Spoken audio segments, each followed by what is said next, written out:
Vale, pues muy buenas tardes, gracias a todos los que pudieron venir. De entrada, pues como siempre les menciono, que se tomen parte de su tiempo para ejercer pensamiento y sin ninguna retribución y que sea por pleno gusto, siempre habla bien de ustedes y siempre habla bien de lo que ustedes consideran que vale la pena por su tiempo. En esta ocasión nos reunimos de nuevo al ya mencionado Café Filosófico, pero sobre todo vamos a hablar de un tema que de nuevo toma relevancia, que sería el tema de los estados totalitarios. Nuestra idea es que empiecen a tener una frescura sobre qué implica o qué estructura tiene un estado totalitario, qué consecuencias, etcétera. Y para ello, pues vamos a tener a 3 ponentes, en los cuales vamos a tener a la maestra Desiree, que es la jefa de la carrera de filosofía, con quien, si tienen interés de estudiar esa licenciatura, que por ahí hay varios que creo que ya les he estado viendo interés y que los ando ubicando, se pueden acercar, ¿no? Y con mucho gusto ahí siempre van a estar las puertas abiertas. El otro es un exalumno mío que con mucho gusto ahora ya comparte mesa aquí, que se llama Alexis, el cual próximamente va a presentar su tesis también, y algo interesantísimo, y siempre da orgullo eso, ¿no? Ver a los que antes eran tus alumnos ya también como ponentes, como que ya te cuentan sus anécdotas de que ya dan clases, etcétera. Y por último ya pues también soy yo, que ya me conocen, entonces creo que soy como el diablo que no necesita presentación, entonces, pues, ¿no? Entonces está muy bien. Y vamos a empezar en este orden. 5 minutos cada uno de nosotros va a exponer el problema del cual nos va a querer hablar de los estados totalitarios. En el siguiente orden, primero iría la maestra Desiree, luego iría Alexis, y al final iría yo, y después expondríamos ya más a largo 10 minutos cada uno. Después tomaríamos un poco de café y galletas y ya después regresaríamos a concluir. Entonces, ¿sí está prendido? Creo que está prendido, ¿no? Sí. ¿Sí? Sí. Ah, muy bien, sí se escucha. Creo que le hace un poquito falta de volumen, gracias. Es que yo no tengo la voz tan fuerte como Silvana. A ver, ahí, ya. Ah, mucho mejor. Bueno, pues ya como les mencionaba el profesor Silvano, pues bienvenidas y bienvenidos. Esperamos que este café filosófico pues les deje mucho que pensar, y sobre todo pues algunos que quieran estudiar filosofía, pues aquí estoy para resolverles cualquier pregunta. Vamos a tomar café en un intermedio, más o menos como 4:15, así que hay que apurarnos. Y también, por si alguien quiere tener informes, también va a haber alguien de promoción que les estará dando informes a quienes estén interesados, ¿no? Entonces, pues bueno, vamos a comenzar con el tema de los estados totalitarios. Yo voy a hablar de una filósofa que no sé si ustedes conozcan, pero se llama Hannah Arendt. Hannah Arendt, a ver, ¿alguien la conoce? ¿Quién la conoce? Aquí ya vi caritas de, bueno, acá pues por supuesto exalumnos deberían de. Muy bien, pues Hannah Arendt, pues es un personaje dentro de la filosofía muy importante, porque pues digamos que ella empieza a trabajar el tema del totalitarismo, de la banalidad del mal, etcétera, sobre todo porque ella también fue una de las pues víctimas también de lo que sucedió con el tema del Holocausto, de esta persecución en Alemania, ¿no? Incluso, bueno, hay muchísimo que contar de ella, mucho. Ella estudió con Martin Heidegger. Martin Heidegger en algún momento pues tuvo que negarle la entrada a la Universidad de Friburgo. Y en ese sentido, pues Hannah Arendt, entre que tenía un gran enamoramiento de la filosofía y también del personaje de Heidegger, pues termina pues muy decepcionada, ¿no? Ahora, ella se dedica a la filosofía política, y en este sentido empieza a pensar pues temas del totalitarismo, de la banalidad del mal, etcétera, ¿no? Entonces, pues trabaja un libro que se llama Los orígenes del totalitarismo. Y pues más allá de estudiar pues los problemas políticos, va a estudiar cuál es el origen del mal, ¿no? O sea, es decir, cómo es posible que ciertos estados, por ejemplo, como Alemania de esa época, pues termine siendo un estado totalitario, ¿no? O sea, ¿en qué momento cambia de ser una estructura, digamos, incluyente o más equitativa, por decirlo de alguna forma, a ser totalmente pues un estado dictatorial, ¿no?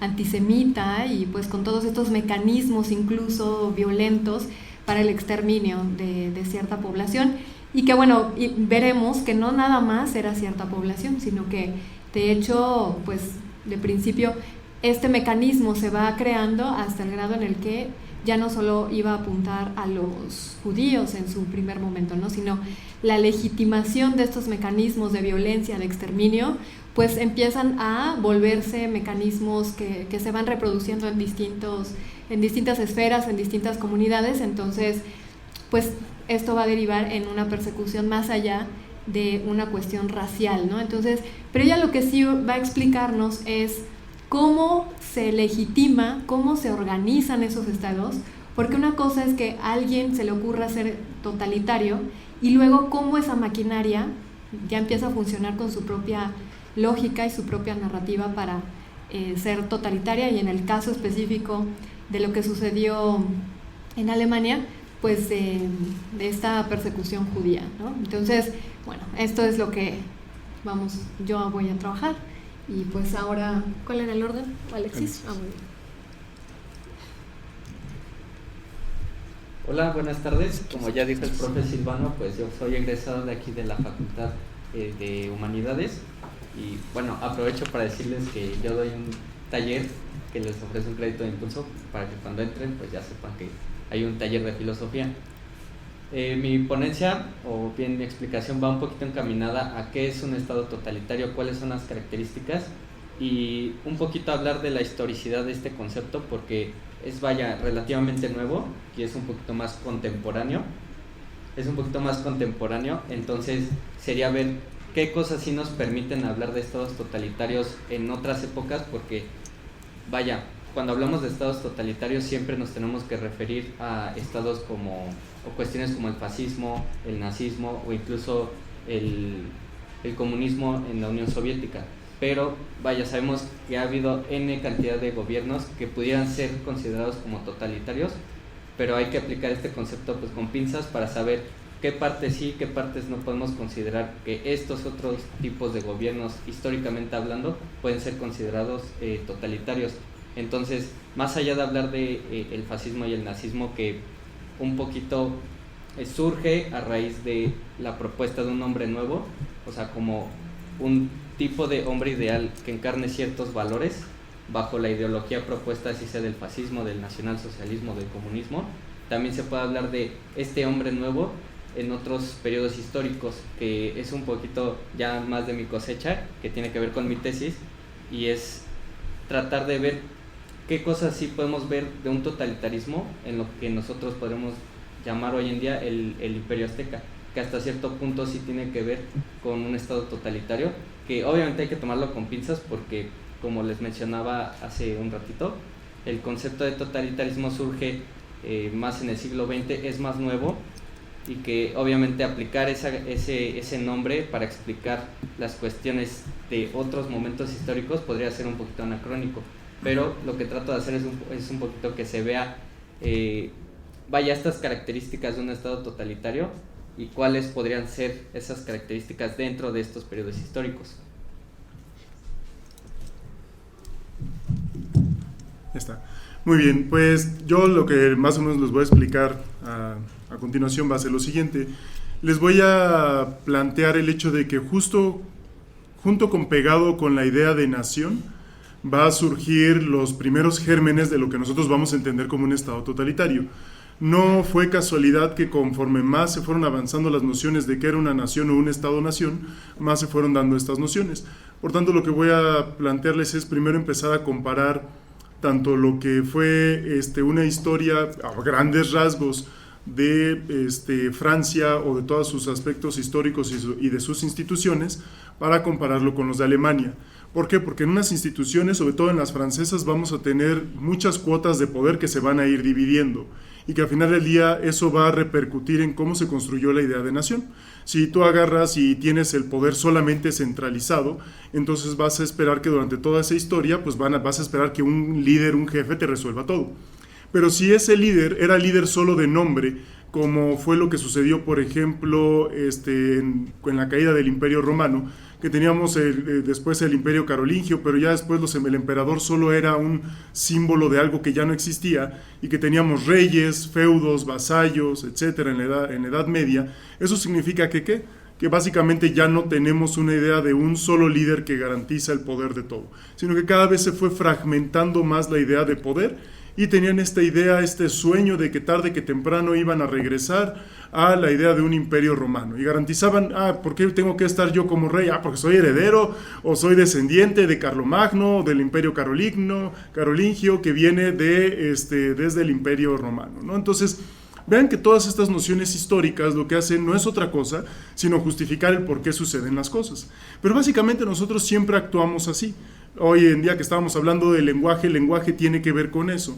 La forma en que tú dices las cosas es la forma en que vas a crear una realidad.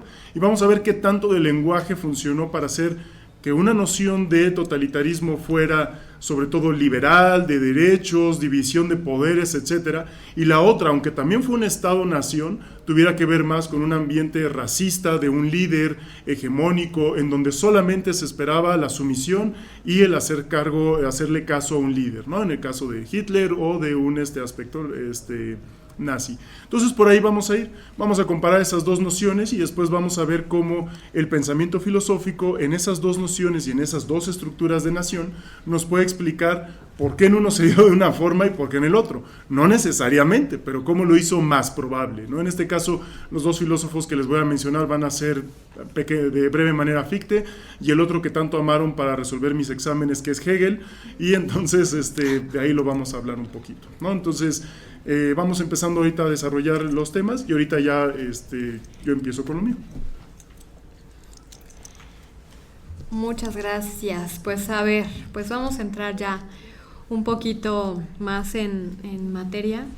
Sigo teniendo, se oye mejor aquí. Sí. Perdón.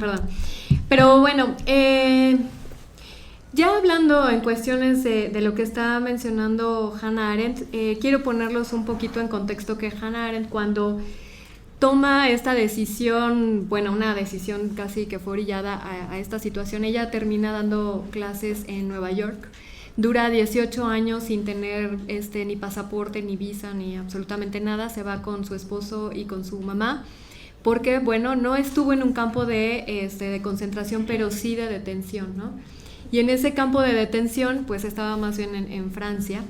Y en este punto, pues quiero decirles que ella desde Estados Unidos empieza a escribir y fue muy criticada, ¿no? O sea, quiero que sepan esto, que fue muy criticada porque incluso parece en cierto punto que ella como que le está dando la vuelta a los judíos, ¿no? O sea, como que les está traicionando hasta cierta manera, ¿no? Entonces, lo que ella quiere es estudiar este mal, como les decía, pero no como solamente un problema político, sino metafísicamente, ontológicamente, qué es el mal en el hombre, ¿no? En las estructuras. Y en este punto, pues dirá que los regímenes, por ejemplo, de Hitler y de Stalin, pues tenían varias características, ¿no? O sea, lo primero es, vamos a revisar cuáles son estas características que suceden en estos regímenes, y luego vamos a pensar de dónde proviene el mal. Y en primer punto, pues será infundir el terror, ¿no? O sea, el terror es una de las características importantes para que se activen los estados totalitarios, y por eso tenemos a las pues agrupaciones de terroristas, ¿no? En el mundo, ¿no? Tienen esta connotación de generar terror, y esto del terror, pues bueno, es una de las pues digamos como condiciones de posibilidad para que se den los estados totalitarios, ¿no? Después hay una ficción ideológica, y aquí, pues si ustedes no sé qué tanto conozcan la historia de Hitler, pero Hitler lo que crea es toda una narrativa. Podemos discutir, ¿no? Mucho si es real, o sea, si tiene elementos reales, si no los tiene. Me parece que sí hay elementos reales ahí, pero también hay fantasía dentro de esta narrativa, ¿no? Como saben, en ese momento, pues Hitler está muy pues molesto porque se supone que Alemania tiene que pagar todos los daños de la Primera Guerra Mundial, y entonces a partir de ahí él en München lo que hace es colocarse pues en las esquinas, en las cervecerías, etcétera, y empieza a decir tenemos que ser el Tercer Reich, ¿no? Y era un excelente orador. Lo que cuentan es que Al otro día salían sus discursos, por ejemplo, en los periódicos, y pues no tenían congruencia, ¿no? Ya que lo leías, pues te parecía como que estaba diciendo cosas muy extrañas, pero pues con este ímpetu, ¿no? Y si lo han visto en algunos videos, pues tenía todas estas características de un gran orador. Entonces, la ficción ideológica sobre, o sea, ¿a qué se refiere? Es como ir colocando estas ideas a las que nosotros tenemos que ser el pueblo, ¿no? O sea, nosotros tenemos que ser la Alemania, ¿no? Y esta idea de nacionalismo, de ahí que también me va a compartir su origen del nacionalsocialismo, ¿no? O sea, el Partido Nacional Socialista y el nacionalsocialismo, que al final fue lo que implementó, pues bueno, tiene estas características de buscar una legalidad, ¿no? A través del nacionalismo, de esta intención de decir vamos a volver a ser esta gran nación. Ahora, por ahí no sé si ubican por qué les decía el Tercer Reich. No sé si A ver. Bueno, es que el primer Reich fue el Sacro Imperio Romano Germánico, el segundo Reich pues fue el Imperio Alemán después de la unificación de Alemania contra la guerra franco-prusiana, y pues el segundo Reich cayó tras la caída tras la derrota de la Primera Guerra Mundial y la instauración de la República de Weimar. Y pues por eso decía que tenemos que ser como el Tercer Reich, tenemos que volver a ser como el Imperio Alemán, la gloria de antaño. Así es, tiene todo este sentido, y de ahí se va a basar su antisemitismo, ¿no? Porque todo esto, Hitler hizo muchas investigaciones para encontrar cuál era el origen de los alemanes, y según las investigaciones con un disco, un disco de la trayectoria de los griegos, decía que estaban conectados con los griegos, y ustedes saben que los griegos no se mezclaban con nadie más. Entonces, por eso hablaba de que pues eran la raza pura. Y de ahí todo este discurso que les menciono, que es una ficción ideológica, ¿no? O sea, es decir, nos vamos a pensar que los alemanes somos esta raza pura y somos esta raza que nunca se ha mezclado, ¿no?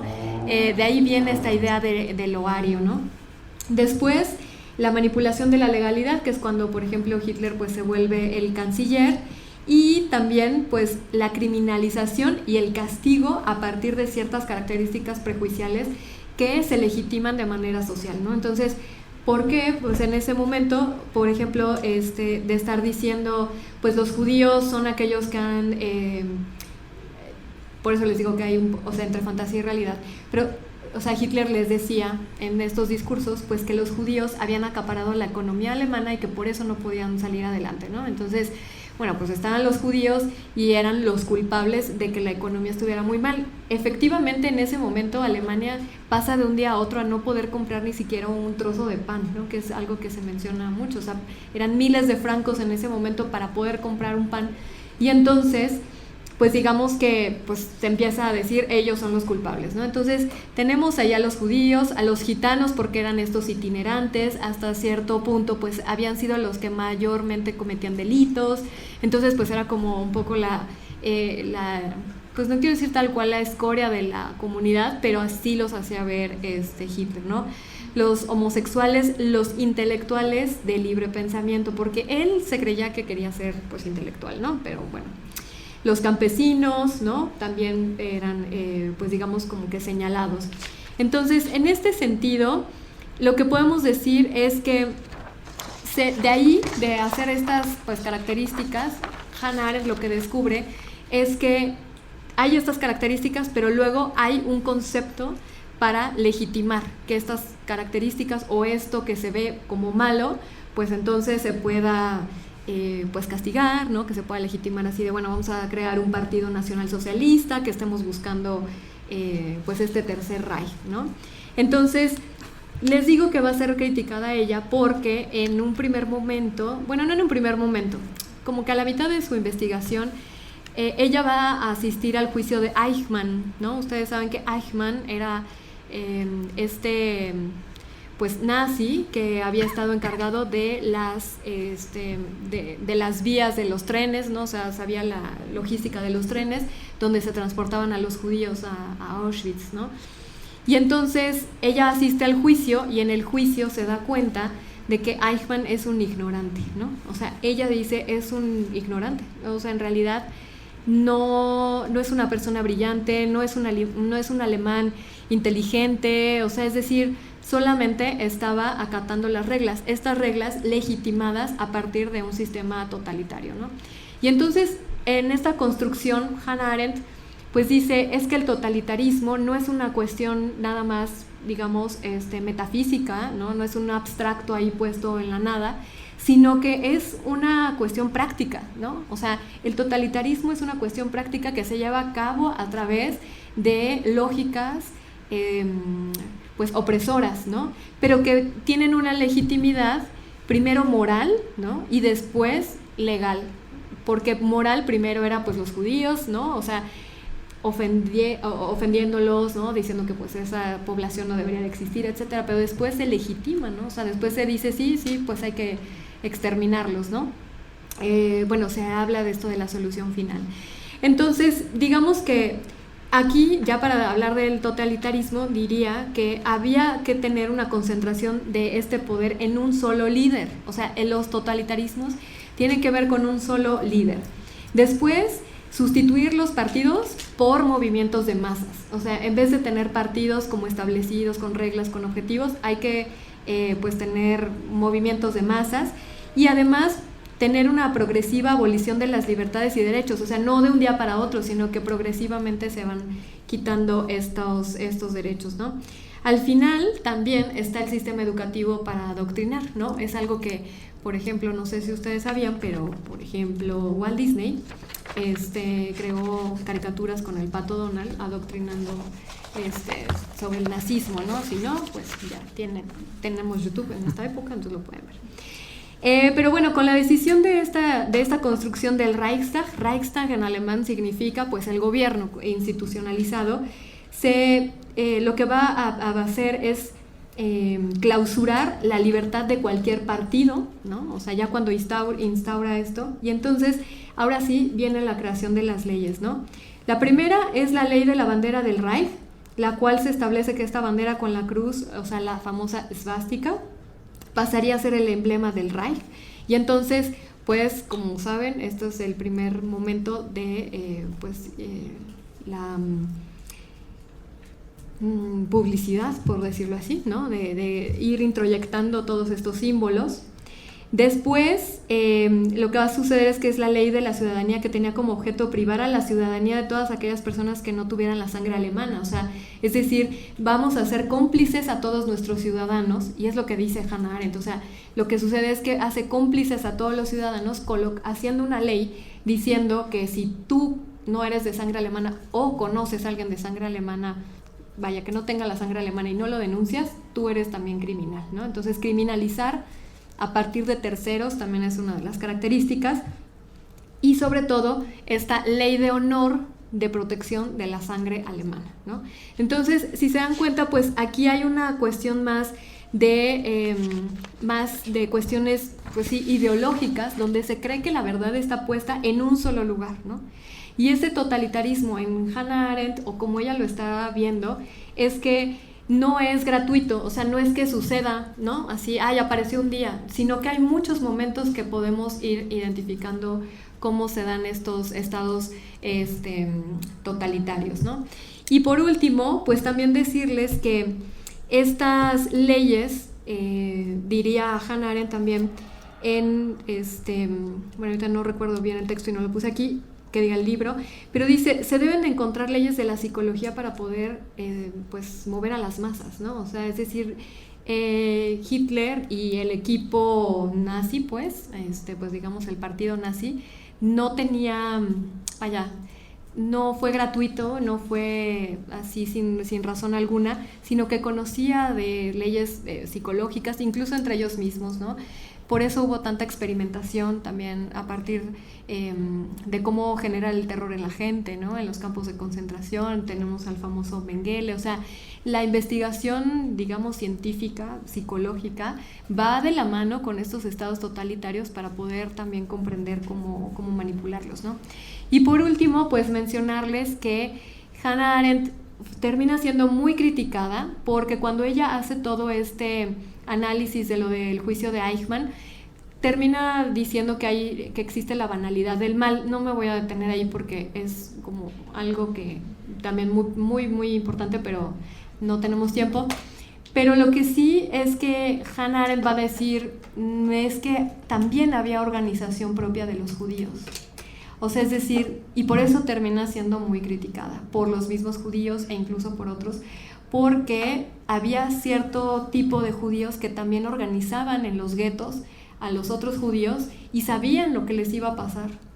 Y aún así hacían que esta maquinaria funcionara. Entonces, esto es, digamos, como lo más delicado en Hannah Arendt al final de todo su trabajo, porque parecería que las víctimas tienen cierta responsabilidad, ¿no? Y es por eso que la critican, pues, Hans Jonas y algunos otros. Y entonces, pues bueno, ahí es donde queda ella un poco, pues no sé, desprotegida en ese sentido, pero ella no va a quitar el dedo del renglón, termina diciendo, pues sí, si nadie más organizara a los mismos, a los que se conocen entre sí, pues esa maquinaria no tendría, pues, la funcionalidad que tuvo, ¿no? Y bueno, pues hasta aquí lo dejo por ahora. Sí, 10 minutos, ¿no? Bueno, empezando un poquito de qué es la definición del totalitarismo, que ya un poquito expuso la maestra Desiree. Sabemos que hay un abuso de poder, que el poder se concentra cada vez más en una persona o solamente en un grupo político. Y además de eso, yo pienso, y que creo que es un punto a considerar muy importante, que nace a raíz de una moral vencida de un grupo y que se propone un hombre ideal que de alguna manera reemplace esa moral y que la levante para que este grupo pueda ser el nuevamente dominador. Lo podemos ver muy claro en el libro de Rebelión en la Granja, no sé si aquí lo han leído, creo que ya varios de aquí lo han leído.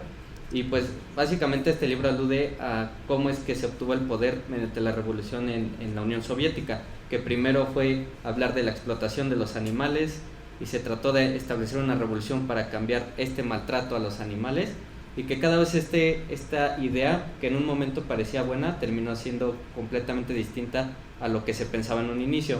Creo que si analizamos muchos casos en los cuales los estados se han convertido totalitarios, podemos observar ciertas características en común.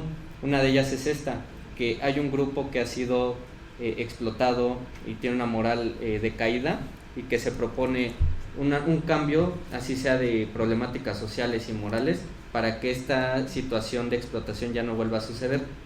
Y bueno, voy un poquito con los aztecas. De hecho, bueno, les voy a platicar un poquito de la historia para que sigan el hilo de la argumentación. Y es que ellos, desde que llegan, son maltratados, o sea, no les dan ni siquiera un lugar.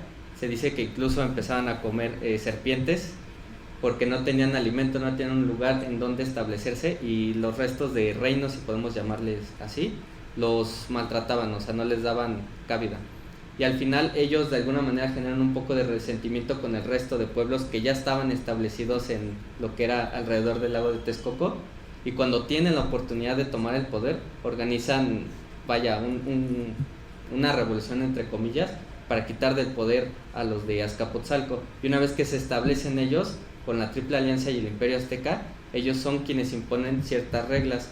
Ahora, para hablar de un estado totalitario tenemos que hablar de que hay una ideología que sustenta, por ejemplo, este dominio. La ideología aquí tiene que ver, en primer lugar, ellos enaltecían de su pasado. ¿Cuál era su pasado? El tolteca chichimeca, es decir, la lengua, y por otro lado, pues la gran capacidad en batalla que tenían el Imperio Chichimeca, que fue anterior a lo que hoy se conoce como el Imperio Azteca. Y por otro lado, se sabe bastante acerca de esta quema de códices por parte de los líderes mexicas, específicamente con Tlacaelel y con Itzcoatl, que deciden, bueno, vamos a quemar los códices para volver a escribir una historia de los aztecas y que nosotros nos convirtamos en un pueblo dominador. Es decir, se propone este hombre que es valiente, que no tiene miedo a morir en batalla, porque morir en batalla es lo mejor que le puede pasar, y se justifica ideológicamente como, pues, quitando esa historia previa de que fueron maltratados, fueron excluidos, explotados por los demás reinos, que de por sí, o sea, la gente siempre va a decir que ellos explotaban, pero era algo muy común en ese tiempo en Mesoamérica, que ellos obviamente posteriormente cuando tienen el poder deciden hacerlo, que es dominar a los pueblos, pedirles un tributo no solamente en especies, sino, o sea, no me refiero solamente a pieles, a alimentos, sino específicamente a los humanos, que son los con los cuales se hace el sacrificio.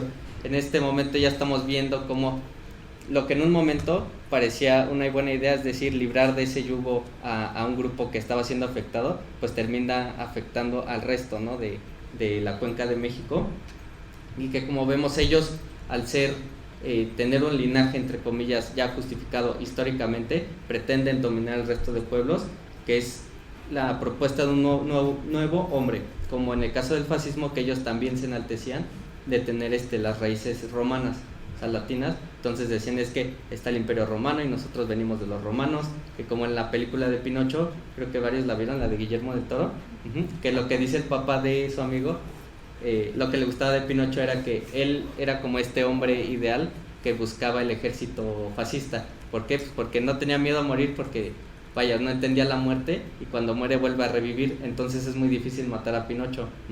Entonces por eso el papá dice, es que este es el hombre ideal para el ejército fascista. Y eso es lo que sucede mucho en los estados totalitarios, se trata de justificar, obviamente desde la parte del linaje, en el caso del fascismo italiano con los romanos, y en el caso de los mexicas, pues obviamente su linaje tolteca chichimeca, que lo que tratan de hacer es preservar esa sangre en el poder, y obviamente tratar de dominar el resto de pueblos. Muchos te dirán, bueno, es que había una triple alianza, que era entre los mexicas, que estaban en Tenochtitlán, Tlacopan y Texcoco, pero en realidad ellos eran quienes tenían el poderío militar. Muchas veces Nezahualcóyotl trató de zafarse de esta imposición de los sacrificios humanos, que finalmente no pudo librarse del todo, porque al final de cuentas todos tenían que rendir tributo a los aztecas porque eran quienes tenían la mayoría de militares. Y otro aspecto en el cual nosotros podemos ver esta influencia de la ideología, que es hasta cierto punto coercitiva, es que todos eran guerreros, al menos los varones, a diferencia de lo que generalmente se cree. No era como que había un grupo militar y aparte estaban los que se dedicaban al arte y así. O sea, en realidad todos ellos se dedicaban a ese tipo de cuestiones, siempre y cuando no fuera un tiempo de guerra. Y entonces, ¿qué es lo que se trata de hacer aquí? Es que, bueno, tú puedes escalar en la jerarquía social siempre y cuando tengas méritos en batalla. Y de alguna manera vemos otra vez esta imposición ideológica en la cual se busca justificar el dominio de un mismo pueblo hacia otros. Obviamente, pues es cuestión ideológica que parte de la historia y que de alguna manera siempre va a terminar en el abuso del poder y en la violación de derechos humanos, que es una de las características fundamentales del totalitarismo. Y vaya, o sea, podríamos analizar históricamente diferentes casos de diferentes gobiernos.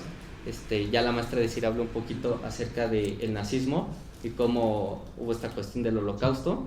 En el caso del fascismo, que incluso eran aliados, que eran los aliados del eje, y ahí estaban pues los fascistas de Mussolini y obviamente pues Hitler. En el caso de los mexicas, incluso ellos le exigían ideológicamente a los líderes mexicas que tuvieran esta visión bélica de dominación hacia otros pueblos. Está el caso, por ejemplo, de Tizoc, que mucha gente no lo quería porque Tizoc no era realmente bélico, no buscaba la guerra, incluso estaba enfermo. Entonces como que los mexicas no lo querían tanto porque decían, es que nuestro líder no cumple con los valores que nosotros se nos ha sido impuesto, que obviamente a través de generaciones se va perdiendo el origen de esta imposición ideológica, o sea, porque ya las nuevas generaciones empiezan a leer nuevos códices, ya son educados de esta manera para que piensen así, y no es como que digan, yo no estoy de acuerdo, sino que esa ideología se va perpetuando para justificar el dominio. Entonces se deposita este dominio principalmente en un líder o en un grupo. En este caso pues el líder mexica, el Tlatoani, tenía que encarnar también estos valores y obviamente tenía que ir al frente de la batalla, y por eso es que en el caso de Tizoc pues no lo querían, porque no cumplía con esta ideología que ya se les había sido impuesta y ya habían sido adoctrinados. Y de hecho a raíz de mi investigación de tesis me di cuenta que hay como dos corrientes de pensamiento muy fuertes. Una de ellas era la que estaba en contra de la guerra y de este ideal cósmico por hacer sacrificios para ganar el poder. Y obviamente este tipo de ideología no era tan aceptada. ¿Por qué? Pues porque iba en contra de esta ideología que permitía dominar otros pueblos aledaños. Y obviamente esto pasa siempre en los totalitarismos. Se pierde el individuo y siempre, más bien no se deja espacio a que otra ideología, otro tipo de pensamiento diferente al que está justificado por el Estado, no se permite. Entonces hay una coerción porque todos piensen en esta ideología y en esta misión, en el caso de los mexicas, una misión cósmica, que no es tanto como que lo pensaran, sino que ya había un plan de Estado para que todos fueran educados bajo esos criterios. Entonces en el momento en el que alguien empieza a pensar diferente, eso no le conviene al Estado, porque empieza a cambiar la propia ideología y misión de un Estado totalitario. Pues yo creo que por el momento eso sería. Pues yo lo que les voy a plantear ahorita es, más o menos vamos a ubicar dos cosas. Ya que les mencioné que pues en algunos estados, como por ejemplo, o en algunos territorios como el territorio francés, lo que sí hubo fue división de poderes, ¿no? Tenías el imperio, tenías la noción de feudos, de reyes, y aparte había corporaciones intermedias. Si pertenecías a la sociedad de zapateros, la sociedad de zapateros respondía por ti. Es como el barrio Me Respalda, pero versión medieval, ¿no? Sin los lentes, pero pues usaban otras cosas. Al final del día todas estas corporaciones eran intermedias, te ayudaban, te soportaban, etc. Y entonces se construyó esta noción de que sí somos individuos, pero también tenemos un colectivo al cual pertenecemos. Eso ayudó mucho a que en estos territorios como Francia, España, etc., se lograra esta decisión de que, bueno, vamos a ser individuos, pero vamos a tener derechos. Lo cual no pasó cuando se construyó y se empezó a construir el Estado-Nación alemán. ¿Por qué? Porque justo como bien nos mencionaba aquí Supersen, no había una noción tal cual de muchos esfuerzos por tener una idea nacional. Quizá la más reciente que tenían era Bismarck, y de ahí párale de contar y se tenían que ir hasta tiempos muy, muy del pasado. Tan es así que se fueron a un ancestro histórico que dijeron, bueno, ¿dónde vamos a encontrar unidad? ¿Dónde podemos encontrar que el espíritu germánico se encontraba totalmente unido? Y se fueron pero hasta atrás, es decir, a la Germania de Tácito, a los que acaban de leer en quinto a Beowulf, se fueron a esas narrativas germánicas en donde, ¿qué es lo que tenían? Tenían una noción en donde si no lo leíste, no te quemes, Curi, ya escuchaste acá, ups, de que no lo leíste, ¿no? Entonces, mira, no, tú hazme creer que sí, ¿no? Claro que sí. Entonces, vean, se suele pensar que no, que esta noción no es así, pero ellos se fueron hasta ese pasado de Beowulf, y ahí lo que encontraron fue lo siguiente. Tenemos a un guerrero que primero ¿cómo lo hizo para adquirir jerarquía social? Mediante batalla. Es un guerrero que mediante batalla genera reconocimiento social y luego por batalla, ¿qué es lo que hace? Por batalla tiene que mantener ese reconocimiento social. En cuanto no tiene eso, ¿qué es lo que empieza a hacer? Alianzas entre quienes otros varones, pero él sigue teniendo la jerarquía más alta. Después, ¿qué es lo que sucede? Esto nos habla, según estos, de lo que sacaron de un individuo, el cual está acumulando todo el poder. Y entonces, al irse a ese aspecto, de nuevo, no fue como que conscientemente a lo mejor los alemanes dijeron, lo vamos a agarrar de ahí, pero esa era la tradición a la cual se estaban remitiendo. Empezó un boom de la filología y en aquel entonces pensaban que la lengua alemana era la mejor de todo. ¿Y qué es lo que hicieron? Se fueron a estos textos clásicos a estudiarlos. Y de estos textos, lo único que tuvieron que hacer fue juntar esta historia, que tenía que ver mucho con la sangre, con el guerrero y demás, con nociones de filosofía. Primero Fichte con el yo puro que nos va a presentar y con su discurso de las naciones alemanas, y después con Hegel. Fichte empieza a decir que existe algo así como un yo puro, aquel que es más capaz de darse hacia la comunidad. Y entonces sucede que si alguien es más capaz de darse a la comunidad es porque en él está la racionalidad. Y entonces tenemos a un Hegel que dice, bueno, a mí como que eso me gusta, eso me atrae y demás. Y resulta que, ¿qué es lo que va a encontrar? Este yo, que es esa persona que va a tener ahí, pues va a resultar que se va a especializar en que toda nación o toda comunidad o todo colectivo lo que hace es, al parecer, romper con ese yo en donde se puede dar la racionalidad.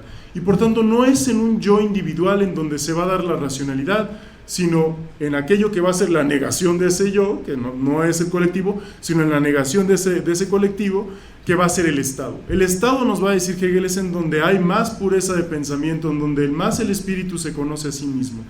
Pero vean que esta noción tiene algo bien particular. ¿Por qué va a ser el Estado?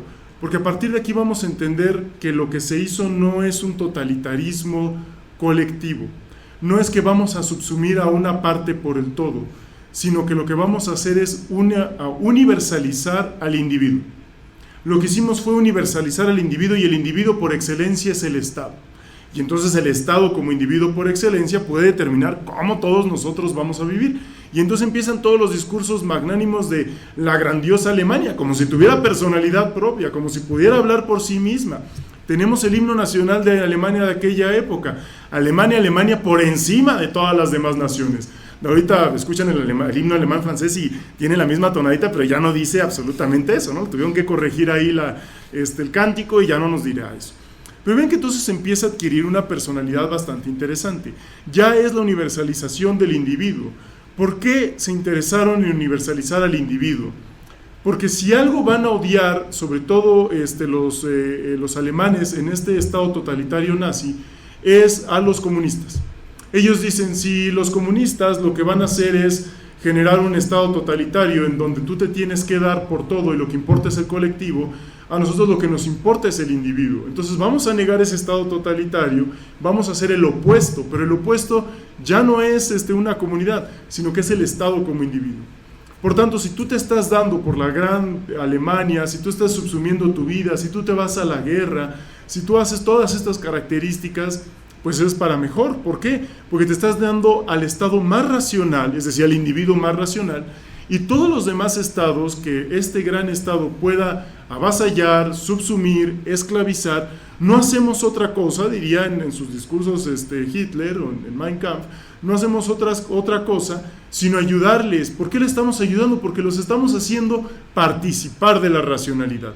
Porque si en este estado es en donde más se da la racionalidad, nosotros les estamos ayudando. Si se fijan, hay una noción de estructura hegeliana en todo el nazismo. No estoy diciendo que la estructura hegeliana sea la culpable, pero sí tomaron un sesgo, una estructura hegeliana para el Estado nazista, para el Estado nacional racista. ¿Qué fue lo que cambiaron? Ya no va a ser el Estado, el individuo en el cual se expresa más la racionalidad, sino que el Estado va a ser el individuo en donde más se expresa la raza. ¿Qué raza? La germánica, la de Tácito, la de Beowulf, en donde más se expresa la pureza, donde más se expresa este guerrero, en donde más los alemanes tenían esta noción de una unidad, porque no la tenían en sus ancestros directos de la historia. Entonces vean que uno de los aspectos totalmente coincidentes en todo estado totalitario, como bien lo han estado mencionando, es el hecho de qué parte de la historia vas a tomar. Tú agarras un fragmento de historia, pues vas a agarrar el que te conviene. Obviamente no les convenía el fragmento de la historia en donde los alemanes, en donde toda esta raza aria no era otra cosa sino los bárbaros que los romanos detestaban y odiaban, que consideraban incivilizados y que entonces los esclavizaban y los explotaban. Esa parte de la historia como que no nos encanta. Nos encanta la historia de Beowulf, ¿no? Donde tenemos el guerrero, el que le gana ¿no? a la bruja, el que le gana al dragón, ¿no? Aparte le gana un dragón, o sea, esa historia sí nos gusta. Entonces vamos a agarrar una historia en donde la nación va a depender de un líder, así como en la Germania de antes, y ese líder va a ser ¿quién? En donde más se expresa la raza. Entonces, ¿qué es lo único que faltaba? Que ese líder ahora va a ser el Führer. Por eso el Führer tenía que ser militar, por eso tenía que ser guerrero, aunque realmente no pasó de ser un soldado raso, ¿no? Realmente nunca fue ni un militar brillante. Cuando Hitler decidió matar a todos sus generales, lo único que hizo fue perder todas las guerras, se perdió toda la estrategia, porque aparte era de esos que no eran muy inteligentes, pero tenían mucha iniciativa, era brillante en sus discursos, como ya nos han mencionado, pero en aspectos bélicos no era ese guerrero alemán que tanto se quería. Por tanto, vean que una de las estructuras que entonces empieza a hacer es concentración de poder. ¿Por qué no pasa eso en las democracias liberales? Porque lo que teníamos era esta división del poder que venía de la fragmentación de los feudos, de la fragmentación del Imperio Romano, en donde todas las cuotas de poder se encontraban fragmentadas. Resulta que, supongamos que, no sé, Andrea, supongamos que era una reina de la época, ¿no? Entonces Andrea era, hacía pactos de vasallaje. Hacía un pacto de vasallaje con Esquivel, quien le juraba lealtad. Pero de repente Andrea se quería aprovechar de Esquivel. Pero Esquivel no nada más era que era un pacto de vasallaje con Andrea, sino que también pertenecía al cuerpo de los nobles o al cuerpo de los herreros, etc. Y ese cuerpo como comunidad lo defendía como individuo. Por tanto, podemos ver que en esa historia tenían esas cuotas, digamos, de poder que hacían que el poder se fragmentara. ¿Qué no pasó en Alemania? ¿Por qué? Porque ahí no tenemos esa historia, no tenemos que nunca se fraguó bien un feudalismo.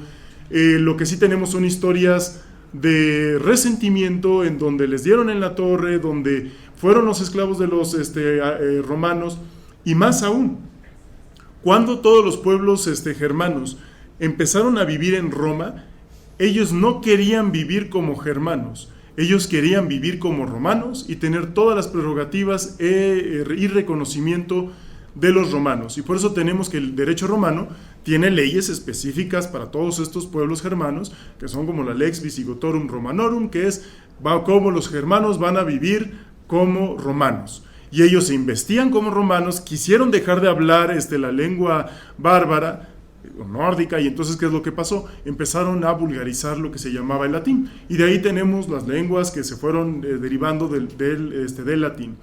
¿Por qué entonces los estudios germánicos se tuvieron que ir hasta atrás? Porque si hubieran ido al Imperio Romano, ahí no están tan presentes, y ellos querían ser, digamos, romanos, pero nos vamos más atrás. ¿Por qué? Porque eso nos conviene para tener un líder, para tener una cuota de poder y para avasallar. En otras palabras, si ustedes quieren encontrar un ejemplo actual en donde van a encontrar esa forma de destruir historia o de irte lo más para atrás para construir un Estado nacional totalitario, pues vean las entrevistas de Netanyahu. ¿Qué es lo que acaba de hacer? Netanyahu dice, el líder político del Estado de Israel, lo que dice es lo siguiente. Acabo de ver una entrevista en donde lo que argumenta es que no hay ningún pueblo que tenga más justificación de tener un territorio sino el pueblo judío, que desde hace 2000 años ha estado luchando por recuperar su territorio y demás, y como durante tanta historia ha luchado por recuperar su territorio y su estado, entonces son los más justificados por tener esa nación. Claro, pero también no han sido solamente ciudadanos de ese estado, han vivido en todos los lugares, se han mezclado con otras poblaciones, no hablan nada más el hebreo, han estado viviendo en todos lados. Por tanto, vean que esto podemos encontrarlo como un corte también racial. Está diciendo, nosotros como población sí construimos algo con esta tierra y los palestinos no hicieron nada, vinieron cuando nosotros dejamos todo construido. Por tanto, también es una noción de que nosotros somos mejores, tenemos racionalidad, tenemos un líder, y ese líder es Netanyahu. ¿Por qué? Porque bastaron 2 días de que fueron los bombardeos para que invadieran Palestina. 2 días. Ni Bush, en sus mejores sueños, pudo declarar la guerra a Afganistán e Irak en un tiempo tan rápido. Tuvo que el Congreso ponerle vetos, tuvo que pasar por el Congreso, pasó como un mes, etcétera, y ya se declaró la guerra. Obviamente se iba a dar, pero al menos hubo un límite en cuanto a libertades. En el caso de acá vemos que en 2 días ya estaban adentro, ya están bombardeando, ya estaba toda la declaración de guerra, por la decisión de una sola persona. Por tanto, qué casualidad, ¿no? Una población que vino huyendo de un estado totalitario, ahora se parece que agarró rasgos totalitarios. Eso es lo que a ustedes les dejo entonces a consideración. Mientras creo que ya estará el cafecito. Yo creo que sí, ¿no? Ya es justo y necesario, sí, ¿no? Muy bien. Entonces yo creo que pasamos por un cafecito y ahorita regresamos a conclusiones y preguntas. Bien, pues bueno, pues vamos a concluir con lo que mencionaba yo anteriormente de Hannah Arendt. Pues bueno, podemos decir que el totalitarismo, pues en principio es una lógica, ¿no? O sea, es una narrativa que tiene una lógica, que cada uno de los pasos que se van siguiendo para que el totalismo se vaya pues manifestando responde a una narrativa de hiperracionalidad, de hecho ella lo dirá después. Y bueno, lo que sí es que pues yo creo que tenemos que llevar esta reflexión sobre lo que sucede en el mundo, sobre lo que sucede no solamente lejos de nuestro país, en nuestra América Latina, ¿no? O sea, es decir, pensar también que no puede suceder el totalitarismo también es un error, ¿no? O sea, necesitamos estar siempre al pendientes como sociedad de seguir construyendo espacios, si no precisamente en la absoluta, ¿no? Y pulcra, divina democracia, porque también tiene sus cuestiones por ahí, pero sí buscar, ¿no? Estos diálogos políticos, estos diálogos sociales, ¿no? Y creo que ahí es muy importante que ustedes como generación que viene evidentemente nueva, pues tenga un pensamiento crítico y político, ¿no? Todo el tiempo. Entonces, pues bueno, ¿qué es lo que sucedía con el totalitarismo? Pues que hay que estar al pendiente cuando hay un rechazo del cumplimiento de las normas jurídicas, ¿no? Cuando se disuelven las constituciones, se disuelve la normatividad. No quiero decir que los cambios y las transformaciones no necesiten refrescar las normativas, pero sí este rechazo, no vamos a hacer caso a las constituciones, pues bueno, es una señal de alerta que diría Hannah Arendt, que hay que estar pues como ahí vigilando, ¿no? O revisando. También la radicalización de las normas, o sea, es decir, el extremismo de cada una de ellas. Cómo se permite la ilegalidad, o sea, es decir, a partir de que de prejuicios. No sé si recordarán rápidamente que cuando Trump asumió la presidencia, pues empezó a decir que se iba a solicitar los papeles, ¿no? Esto de papers allá en Estados Unidos, como si por rasgos físicos le iban a poder solicitar los papeles a cualquier persona. Y por ejemplo, eso nos parecería como, bueno, pues sí lo dicen en Estados Unidos, pero no es una... o sea, va contra la legalidad de las personas, ¿no? O sea, cuando empezamos a ver que a partir de los rasgos físicos se les puede condenar a ciertos derechos a las personas, pues ahí tenemos que tener pues el ojo, ¿no? De pronto pues también se recurre a la ley para violar derechos y libertades, o sea, es decir, cuando vemos que la utilizamos o se utiliza para violar los derechos y sobre todo cuando veamos que la legalidad y la legitimidad empiezan a tener pues sus discrepancias, ¿no? Entre sí. O sea, es decir, hay cosas que están legitimadas, como por ejemplo la discriminación que sucedió en Estados Unidos con lo de Trump, y es un ejemplo como muy hollywoodense, ¿no? O sea, como que estuvo en mucho de las pantallas, pero pues digamos que la discriminación se empezó a legitimar, y de ahí a que se legalice, pues hay un breve paso, ¿no? Entonces, estar al pendiente en ese sentido. Y pues nada, creo que este tipo de temas, yo los invito, incluso por encima de lo que estemos platicando sobre estados totalitarios como tal, pero pues los invito a que se vuelvan ciudadanas y ciudadanos con pensamiento crítico, político, que les interesen estas cuestiones, que no solamente sea a partir de las opiniones, sino que ustedes mismos investiguen, ¿no? Tengan contextos históricos, revisen las historias de otros países, ¿no? Estamos muy de cerca porque también formamos parte de América Latina, entonces a veces nos vamos a estas historias porque son más de cliché, ¿no? De Europa, pero en América Latina también ha sucedido mucho las cuestiones dictatoriales, totalitaristas, entonces pues estamos muy, muy de cerca y tenemos que ser una sociedad que esté siempre en favor del pensamiento crítico. Y pues ya, sería eso de mi parte. Muchas gracias.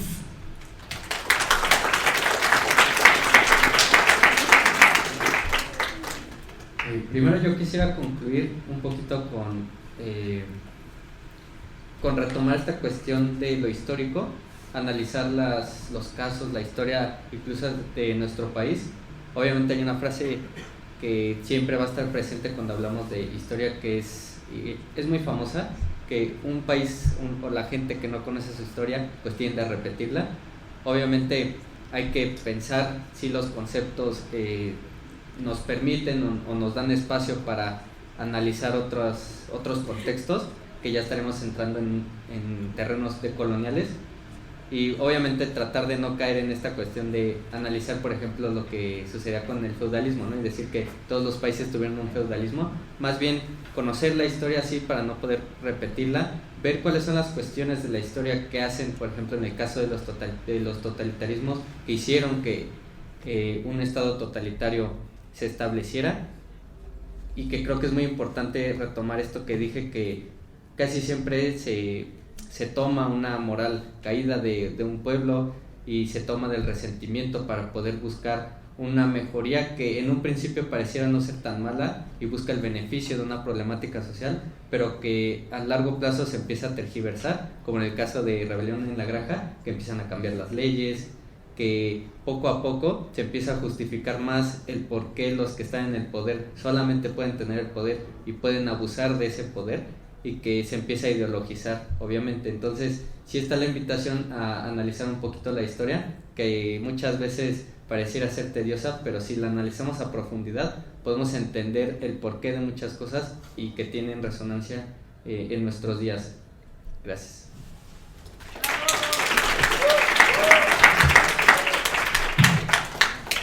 Y ya yo por último, pues igual ya en esta misma línea de buscar cómo interpretar nuestras sociedades actuales, pues también no nos tenemos que ir tan lejos, ¿no? Si nosotros pensamos en las modificaciones que nuestra misma constitución política ha tenido a lo largo del tiempo, podemos inclusive reconocer ciertos rasgos totalitarios. No es lo mismo cuando empezó a hacerse nuestro texto constitucional, que decía: esta constitución reconoce los siguientes derechos a aquellos que son mexicanos por nacimiento, etcétera, al texto que tenemos actualmente. El texto que tenemos actualmente, ¿qué nos dice? La presente Constitución otorga los siguientes derechos a todos aquellos que son mexicanos. Es decir, tú no te voy a reconocer a ti como individuo que tienes derechos, sino que te los voy a otorgar. ¿Por qué? Porque de nueva cuenta es un rasgo de la universalización del individuo. Es un Estado como individuo que es capaz de darte, pero también de quitarte, porque no te voy a reconocer a ti como individuo. Tu posibilidad de serlo es si participas de mí. Entonces yo te voy a hacer en mi racionalidad partícipe de ello, pero no voy a reconocer que tú la tengas nada más por nacimiento y por ti mismo. Vean que esto nos hace tener unas nociones también de que pues no solamente son estados nazis de hace unos años, no es nada más la Unión Soviética hace otros tantos años, sino que también esos rasgos pueden estar presentes a veces en un texto que desde primaria te decían, todos los abogados suelen tener ese dicho que me parece pésimo, porque aparte muestra mucha ignorancia, que es el hecho de que te dicen: la constitución política está perfectamente escrita, nada más que no se aplica. Claro que no, está terriblemente escrita. Primero es una bola de parches de lo que sea, y luego reconoce derechos totalitarios y tiene sesgos de totalitarismo. Pero por eso necesitamos también el hecho de que estos espacios sean desde temprana edad la sensibilidad para ver en dónde podemos encontrar esos sesgos, ¿no? Recuerden que un ámbito totalitario podemos encontrar en cualquier lugar, ¿no? Nosotros lo que más podemos acercarnos es a tener la posibilidad de hablar, y mientras más podemos hablar y existan estos espacios de libertad como pues significa que aún hay esperanza y aún hay futuro y tenemos cosas por hacer.